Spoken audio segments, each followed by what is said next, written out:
नमस्कार, मैं हूं रजत अवस्थी और आप देख रहे हैं इम्पैक्ट भारत टीवी। आज की एक बड़ी और दुखद खबर जो आपको हम बताएंगे वो बेंगलुरु से है। आज हम आपको बताएंगे कि बेंगलुरु के चिन्नास्वामी स्टेडियम के बाहर भगदड़ में कैसे एक जश्न मातम में बदल गया, कैसे 11 लोगों की जानें चली गईं, कैसे दर्जनों लोग घायल हो गए हैं। तो इस पूरी खबर का आपको हम विस्तार से विश्लेषण करके इस रिपोर्ट में बताएंगे, तो आखिरी तक आप जुड़े रहिएगा। तो खबर बेंगलुरु से है, या ये कहें कि ये दुखद खबर बेंगलुरु से है, जहां खुशी का एक पल पलक झपकते ही मातम में बदल गया। रॉयल चैलेंजर्स बेंगलुरु यानी कि आरसीबी की आईपीएल 2025 में पहली ऐतिहासिक जीत का जश्न मनाने के लिए लाखों प्रशंसक चिन्नास्वामी स्टेडियम के बाहर जमा हुए थे। लेकिन इस उत्साह और उमंग के बीच एक भयानक हादसा हो गया।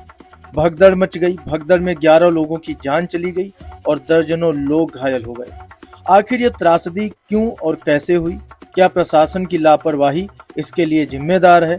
और क्या अब जश्न की ये जीत शर्मिंदगी और शोक की वजह बन गई है? तो इस पूरी घटना को विस्तार से आपको हम बताने वाले हैं। बेंगलुरु का चिन्नास्वामी स्टेडियम 4 जून 2025 को स्टेडियम उस समय अराजकता का केंद्र बन गया जब हजारों आरसीबी प्रशंसक अपनी चहेती टीम की पहली आईपीएल ट्रॉफी जीत का जश्न मनाने के लिए स्टेडियम के बाहर जमा हुए।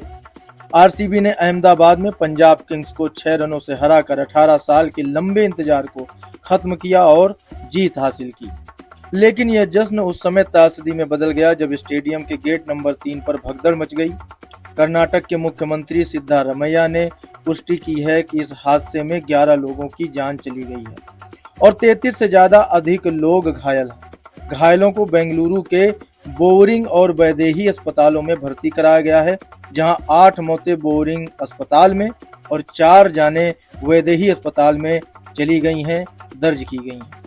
वहीं आपको अगर सूत्रों की माने तो स्टेडियम की क्षमता महज 35,000 लोगों की थी, लेकिन 2 से 3 लाख प्रशंसक वहां जमा हो गए। भीड़ को नियंत्रित करने में पुलिस और सुरक्षा एजेंसियां नाकाम रहीं।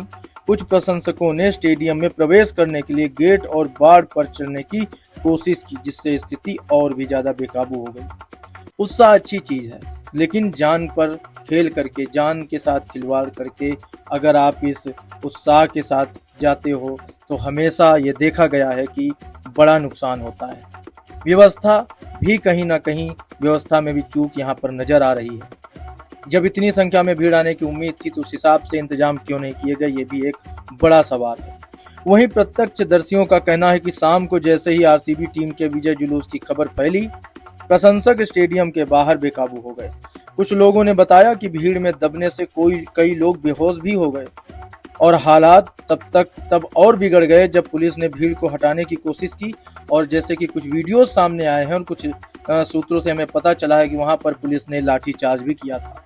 तो सवाल ये भी है हमारा कि अगर इतनी बड़ी तादाद में भीड़ है, व्यवस्था है, वहां पर आप लाठीचार्ज करोगे तब भी भगदड़ मचने की संभावना पूरी रहती है और इस तरह का बड़ा हादसा हो सकता है। तो इस पहलू से भी इस घटना की जांच होनी चाहिए।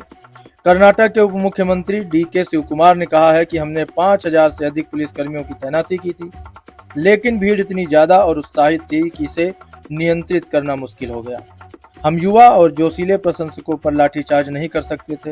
हालांकि उन्होंने मृतकों की संख्या की पुष्टि करने से इनकार भी कर दिया है। वहीं मुख्यमंत्री सिद्धारमैया ने गहरा दुख जताते हुए कहा, यह त्रासदी हमारी जीत की खुशी को मातम में बदल देगी। स्टेडियम के बाहर 2 से 3 लाख लोग जमा हुए। किसी ने ऐसी भीड़ की उम्मीद नहीं की थी। मृतकों में ज्यादातर युवा हैं। सरकार मृतकों के परिजनों को 10 लाख रुपए का मुआवजा भी देगी। उन्होंने इस हादसे की जांच के आदेश भी दिए हैं। फिर से यही सवाल आता है कि क्या मुआवजे किसी की जान को वापस कर सकते हैं क्या? अव्यवस्था पर पर्दा डालने की सबसे बड़ी और सबसे आसान चीज होती है मुआवजा। इस दुखद घटना पर देश भर से संवेदनाएं व्यक्त की जा रही हैं। वहीं प्रधानमंत्री नरेंद्र मोदी ने इसे बिल्कुल हृदय विदारक बताया है और कहा, मेरी संवेदनाएं पीड़ित परिवारों के साथ हैं। कांग्रेस नेता और लोकसभा में विपक्ष के नेता राहुल गांधी ने कर्नाटक सरकार से प्रभावित लोगों को हर संभव मदद देने की अपील की। पूर्व क्रिकेटर हरभजन सिंह ने भी शोक व्यक्त किया। तमाम लोग इसी तरह से अपनी चिंता व्यक्त कर रहे हैं, शोक व्यक्त कर रहे हैं, लेकिन सवाल फिर वही है कि क्या ये चीज़ें इतनी आसान है जितना आसानी से इनसे लोग किनारा कर सकते हैं। आरसीबी की जीत का यह पल खुशी का था, यह हरभजन सिंह कह रहे हैं। लेकिन चिन्नास्वामी स्टेडियम के बाहर हुई ये त्रासदी दिल दहला देने वाली है। वहीं कर्नाटक बीजेपी अध्यक्ष BI विजयेंद्र ने सरकार पर निशाना साधा और कहा राज्य सरकार को इस त्रासदी की पूरी जिम्मेदारी लेनी चाहिए। बिना तैयारी के जल्दबाजी में विजय रैली आयोजित करने का नतीजा ये हादसा है। हम इसकी न्यायिक जांच की मांग करते हैं और ये सवाल एक तरह से वाजिब भी लगता है क्योंकि जीत के अगले ही दिन इतना बड़ा आयोजन करना तो व्यवस्थाओं में कमियां निकलना तो आम बात है। वहीं ये हादसा कई गंभीर सवाल भी खड़े करता है। क्या प्रशासन ने इतनी बड़ी भीड़ की संभावना को नजरअंदाज कर दिया था? मेरे हिसाब से बिल्कुल किया है, क्योंकि जब इतनी ऐतिहासिक जीत थी और इतना क्रेज है लोगों में और इतनी बड़ी टीम वहां पर पहुंच रही, विजय जुलूस निकलने वाला था, तो भीड़ तो आना ही स्वाभाविक था।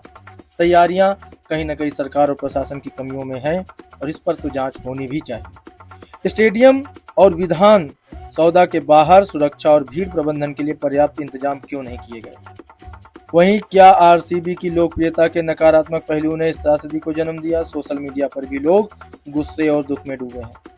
कुछ नेटिजन्स ने लिखा 11 लोगों की मौत के बाद भी जश्न बंद नहीं हुआ, क्या इंसानियत मर चुकी है? हजार दूसरों ने भीड़ नियंत्रण की नाकामी पर सवाल उठाए और कहा हम ऐसे सेलिब्रेशन नहीं चाहते। वहीं BCCI ने भी इस घटना पर दुख जताया और कहा ये लोकप्रियता का नकारात्मक पहलू भी है। इस त्रासदी ने RCB की ऐतिहासिक जीत की चमक को फीका कर दिया। सरकार ने मृतकों के परिवारों के लिए 10 लाख रुपए के मुआवजे का ऐलान तो किया ही है, लेकिन क्या ये काफी है? घायलों का इलाज जारी है और जांच से सच सामने आने की उम्मीद है।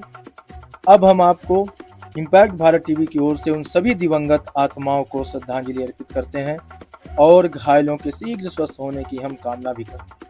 यह एक ऐसा दिन था जो खुशी का प्रतीक बनना चाहिए था, लेकिन अब ये शोक और सबक का प्रतीक बन गया है। हम इस खबर पर नजर रखेंगे और आपको हर अपडेट से अवगत कराते ही रहेंगे। मेरे साथ बने रहिएगा और देखते रहिएगा इम्पैक्ट भारत टीवी।